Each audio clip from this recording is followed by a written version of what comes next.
Hey everybody, welcome back to Ryan Makes Sense, where we talk personal finance, investing, and chart analysis. Today we are looking at NOG, ticker symbol NOG. This is Northern Oil and Gas Company. We're going to see if this stock is worth $37.96, if it should be worth more or less.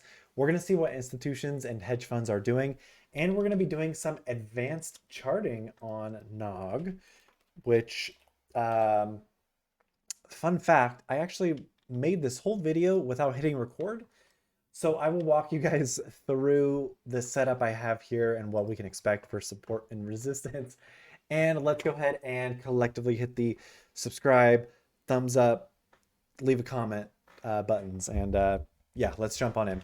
So Northern Oil and Gas went from $3 to now 37.96 in less than 4 years. Incredible.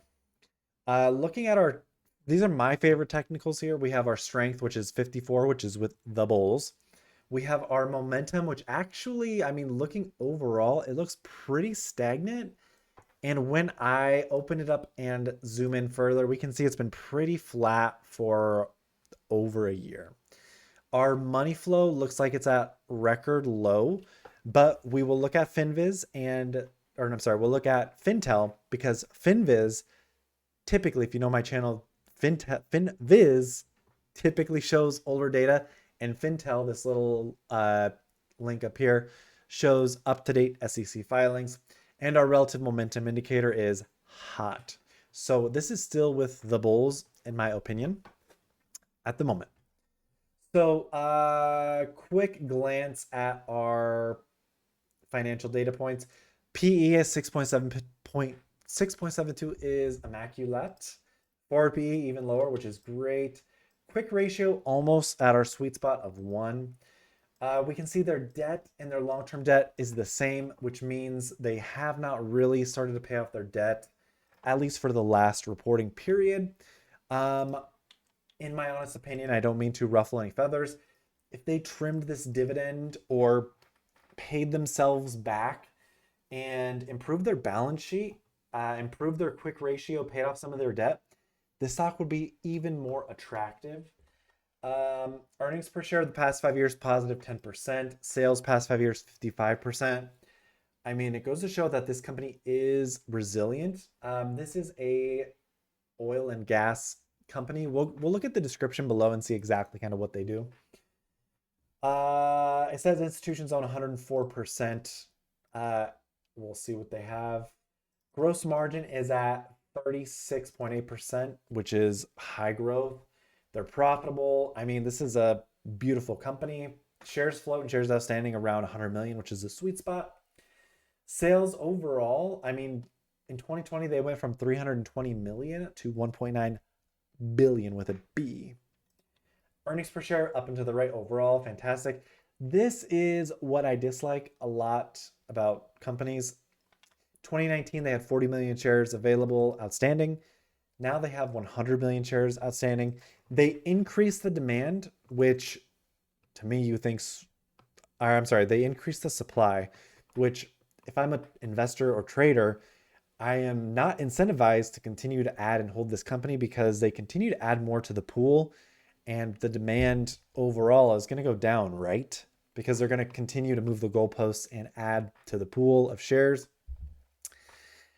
Anyway, so we're going to run my calculation here.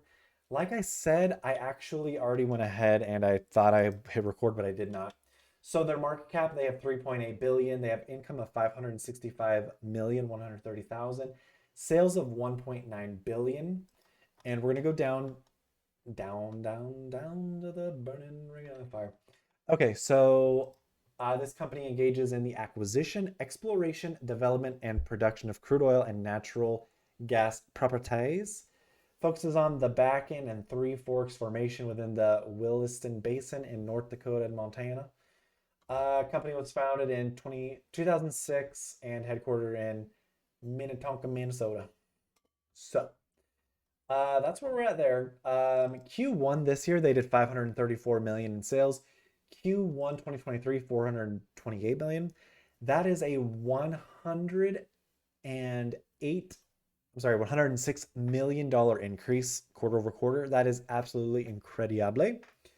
Q2 this year, 564 million. Q2 last year, 418. That is a difference, a positive difference of $146 million doll hairs. It's pretty insane. Um, Going to our balance sheet, and this is again, I'm echoing what I said earlier. How are they making billions of dollars? Well, $1.9 billion, but they only have $7 million in cash. ¿Por qué? Um, so we have cash of 7,780,000 right here, and total debt, long-term debt, 1.8 billion, well, 1,874,910,000 dollars reflected here. And then looking at our total assets of 4.7 billion to 2.6 billion in liabilities, they almost have, for every one liability, they almost have two assets. Not quite. They could get there actually. Potentially 2025. The second half of 2025, their assets could dwarf liabilities 2 to 1. We don't see much buying, so this is how I typically think about it. But you also have to think about the other million factors and variables when it comes to investing in stocks. Obviously, this is a great time for them to sell, and we can see them taking advantage of selling because the price is high. Whereas if this stock was lower, you think they would take advantage by buying stocks, right? That's how I see it. So, um, going back up to our shares outstanding, we have 100,760,000 reflected right here. That brings our stock price to $43.85. Not bad. Analysts have average target of $50, which is higher than what I have. And we can see the last two price targets were $39 in January this year and $40 also January this year. I'm at 43. If institutions and hedge funds like this company and believe this is a deal, we should see institutional ownership over 104%, right? I mean, if analysts are saying this is a $50 stock and it's trading at $37, there should be some demand, right, for institutional investors. So 104% ownership is old data. New data is 124%, a 20% increase, which is absolutely insane in the membrane. So just really quickly take you on this little journey. FMR added 34%. They own 10 million shares. Crazy. Capital World Investors sold out 6 million shares. State Street Corp added 33%. BlackRock added 26%. Vanguard added 174%. Vanguard went from 3.8 million shares to 10.5 million shares. Crazy. And TRT Holdings decreased 45%. What you could do if you're really interested, you can go in this table and look at all the institutions that are buying and selling. You've got retirement funds, you've got mom and pop shops, you've got small hedge funds, large hedge funds, banks, you name it. So, I mean, this data goes all the way back to 8/9, which was yesterday. I'm recording this on 8/10. So, institutional ownership demand is extremely hot. Now we're going to look at the medulla oblongata, the bread and butter, my favorite, charting. So let me walk you through this story because if you look at it right now, it's very confusing and you're like, dude, this is ugly. I agree. I thought I was recording and I started from scratch and I apologize. So we're going to start from left to right and I will make sense of things. So I took our all-time low down here, which was $20.10, all the way to our all-time high of $339.80. And I looked at all of the candles and how they reacted to the Fibonacci arcs Fibonacci cycles, because I want to see how well they respected them to determine the confidence level for our next potential move, which ultimately get us here in about 2 minutes. So, I mean, obviously, this is, I don't know who is manipulating the stock market back then in 2008, but obviously, this was a sign of from God. I'm sorry, I'm not religious, but I mean, look, we started down here at all-time low. This candle confirms this was going to move to 339 all along, and all we had to do was wait for this quadruple bottom and draw our Fibonacci arc up here with this last candle confirming this outer ring. If we would have done that, we likely would have created a potential high of 339.80. Okay, call me crazy. What else we can deduce from this is the level of confidence of supports and resistances. So let me just zoom in on this red ring so far. So we've got choppy overall down here. We've got, I mean, we got a great test, almost a perfect chef's kiss 5-star course meal done in less than 20 minutes on a packed night for New Year's Eve right there. Great support, absolutely great support. We launch through our middle ring here, launch through our upper ring. We have our blow off top, come back down. We have this candle going through our middle ring support here. Fantastic. Next candle confirms support for our most inner ring. Next candle freaking boomerangs all the way down to our outer ring, comes back. Next candle almost tests our middle ring, goes back to our inner ring. Our next candle, perfect support for our middle ring, breaks through our upper ring. Next candle, great test of support, great test of support, and we slide on down. We have extremely beautiful resistance right there. This purple doji right here is absolutely gorgeous, how it's just floating right on the ring right here. Great test of support, great test of resistance. Beauty. This is like the best test of resistance you could ever get, and we slide out. So overall, I mean, this is the medulla. This takes the cake. This is the, I mean, that's right there. So overall, I think this is extremely high confidence. I'd get this like an 8.3 out of 10 in terms of overall confidence. What that does now, and you're probably asking yourself or telling yourself I'm crazy, which I agree. We're going to go from our all-time high here, yes, to our next all-time low cycle. So let's just bear with me. So now we're going to focus on the purple.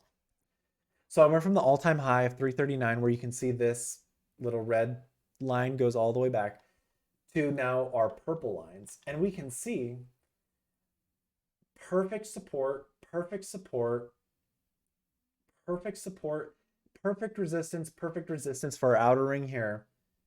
Perfect support, perfect resistance, perfect resistance, perfect resistance, perfect resistance. And now we are into our, almost into our next ring. Now, what I went ahead and did is I created several supports and resistances. And I'll start from the bottom and work our way to the top to make it make sense. And it actually, as I did this, I developed and could see a pattern, and we'll get there. So we have our, I'm going to have to do a couple things. Okay.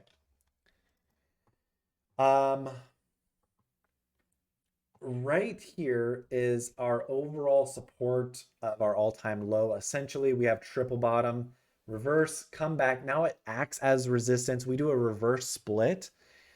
If you've ever seen a company do a reverse split, it can be really ugly after, or it can be absolutely beautiful. Like whatever your definition of beautiful is, whether it's an oceanside villa or Sydney Sweeney or Pliny the Elder on tap, freshly tapped keg. I mean, this is beautiful. So they did a reverse split, and it's made them stronger, really. I mean, it hasn't made them stronger. The company has just been able to improve. So we have our all-time support here. We have great support. Quadruple bottom over here. Look how it reacts to this candle. Perfect support, perfect support, perfect support, perfect resistance. Great test right there. Perfect support almost. I mean, great tests of support and resistance here. Perfect supports and resistances. And then that brings us up, and we continue to have these supports and resistances. And then we have this one right up here. Do you know why we have this here? I'll give you a second.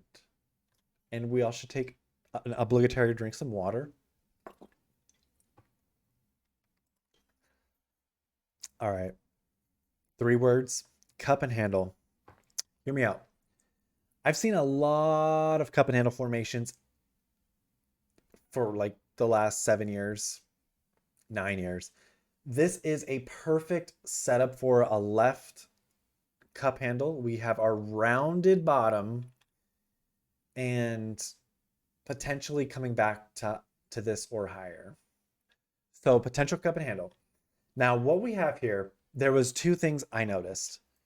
The first thing I noticed is I went from our all-time low at 335 and I created a channel. And we could see perfect support, perfect support, perfect support, perfect support, perfect support, perfect support, falls through, perfect support, perfect resistance, and it's fallen through again. Now up here we have perfect support, perfect resistance is down here, resistance, resistance, resistance, tries to break, but look where this red candle goes. Interesting.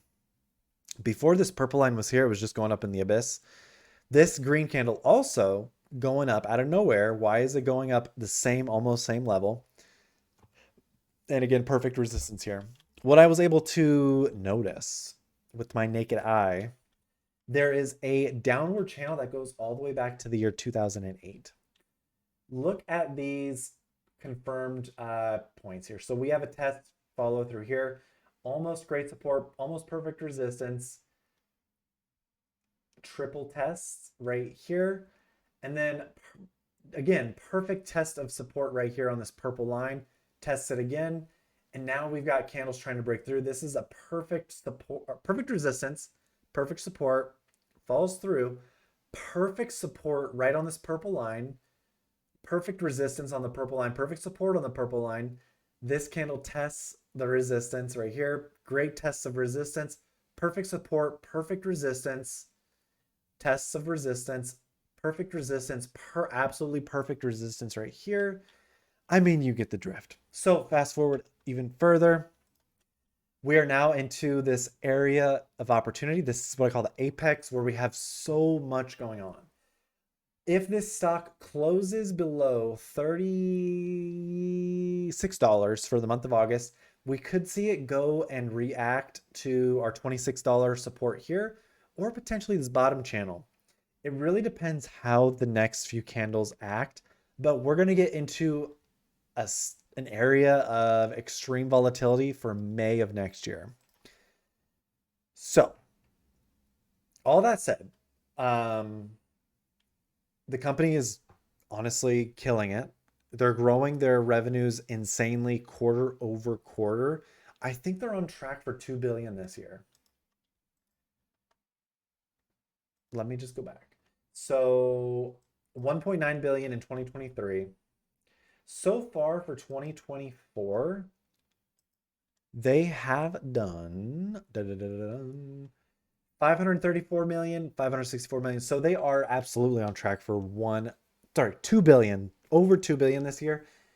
Absolutely, just round of applause. I don't know if my microphone's picking it up. Nope, it's not picking it up. Yeah. So this company's hot. They're doing very well. Institutions are buying it like hotcakes. We're in a very interesting area of opportunity here. You could see it's going very tight between this upward channel. Our resistance here, this blue line, this flat blue line is acting as resistance, and this purple channel is acting as support. So overall, this stock is going to be very exciting to watch and potentially own.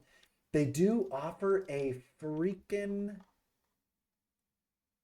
4% dividend. So if you think this company is going to do very well in 5 to 10 years, I think it might. Um, it might be worth parking some cash, adding on the dips because you're going to get paid to hold this one at a decent 4%. And I also am a believer that we may see a cup and handle back to 160, 170. So, will I be adding this one? You know what? I think so. I'm just going to make a note. I really like this one a lot. So, that's my thoughts. Thank you for watching. If you made it this far, consider subscribing, hit the like button, leave a comment. Tell me if you think I'm crazy. Thank you for watching. Adios.